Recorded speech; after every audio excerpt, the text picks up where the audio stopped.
எப்போதும் இல்லாத மாதிரி, இப்போ தமிழக அரசியல்ல சிறிய கட்சிகளுக்கான மவுசு ரொம்பவே அதிகரிச்சிருக்கு. 100 ஓட்டு கிடைத்தாலும் கூட அத கைவிடக்கூடாது அப்படிங்கிற எண்ணத்துல தான் திமுகவும், அதிமுகவும் இப்போ ரொம்ப உறுதியா இருக்காங்க. அதனால தான் சிறிய கட்சிகளும் தங்களோட கூட்டணி பேரத்த நாளுக்கு நாள் உயர்த்திட்டு வராங்க. ஆனா, கூட்டணி முடிவ நேரடியாக சொல்லாம, இன்னும் 15 நாள்ல முடிவு, தை பிறந்தா வழி பிறக்கும் அப்படிங்கிற மாதிரி மந்திர வார்த்தைகள சொல்லி காலத்தை இழுத்தடிக்கிற சில அரசியல் தலைவர்கள் இருக்காங்க அப்படிங்கிற விமர்சனமும் இப்போ எழுந்திருக்கு. தமிழக அரசியல்ல பொதுவா தேர்தல் நெருங்குற காலத்துல ஒரு எழுதப்படாத மரபு இருந்தது. திமுக, அதிமுகன்னு இந்த இரண்டு பெரிய கட்சிகளும் தங்களோட தலைமை கழகங்கள்ல உறுதியா நின்னுக்குவாங்க. சிறிய கட்சிகள் தாமாகவே வந்து கூட்டணியில இணையணும் அப்படிங்கிறது தான் அந்த காலத்து நடைமுறை. இதுக்கான முக்கிய உதாரணமா பாமக விவகாரம் பேசப்படுது. ஒட்டுமொத்த பாமக எங்களிடமே இருக்கு அப்படின்னு அன்புமணி ராமதாஸ் சொன்னாலும், ராமதாஸ் அணியோட நிலைப்பாடும் முக்கியம் என்பதால பாஜக தொடர்ந்து தைலாபுரத்தை வட்டமிட்டு வருது. அதே நேரத்துல திமுகவும் தமிழக வெற்றிக் கழகம் டாஷ் தவகவும் பாமகவை தங்களோட பக்கம் இழுக்க முயற்சி செய்றாங்கன்னு பேச்சு பரவலா இருக்கு. வாக்கு வங்கி அளவுல பெரியதா இல்ல அப்படின்னு சொல்லப்படுற தேமுதிக கூட இந்த முறை முக்கிய அரசியல் சக்தியா மாறியிருக்கு.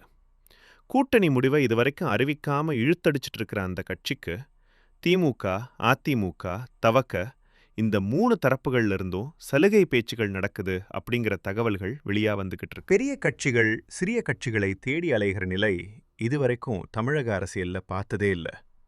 ஆனா 2026 சட்டமன்ற தேர்தல் முன்னிட்டு இந்த அரசியல் கணக்கு மொத்தமா தலைகீழா மாறிட்டு வருது.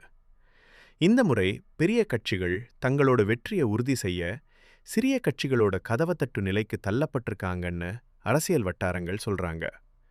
இதை புரிஞ்சுக்கிட்ட சிறிய கட்சிகளும் முடிவை அவசரமா அறிவிக்காம காலம் இழுத்து தங்களுக்கான பேரத்தை அதிகரிக்க முயற்சி பண்ணிட்டு வராங்க. இதுவே இப்போ உள்ள அரசியல் சூழல் எவ்வளோ வேகமா மாறிட்டு இருக்கு அப்படிங்கிறதுக்கு தெளிவான சான்று. அதே மாதிரி ஆதரவாளர்கள் ஒருவருக்கொருவர் விலகினாலும் பன்னீர்செல்வத்தோட அரசியல் மதிப்பு இன்னும் குறையலங்கிறது தான் உண்மை.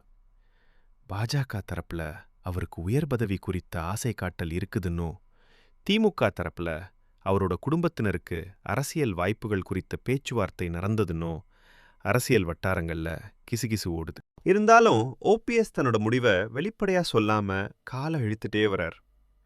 விஜயோட தவக அரசியல்ல நுழைந்த பிறகு ஆட்சியில் பங்கு அப்படிங்கிற கோரிக்கை வலுவா முன்வைக்கப்பட்டதால சிறிய கட்சிகளோட மதிப்பு இன்னும் அதிகமாயிருக்கு. சில 100 வாக்குகள் கூட வெற்றியை தீர்மானிக்கிற சூழ்நிலையில ஒவ்வொரு சிறிய கட்சியோட ஆதரவையும் பாதுகாக்கிறது பெரிய கட்சிகளுக்கு கட்டாயமா மாறிடுச்சு.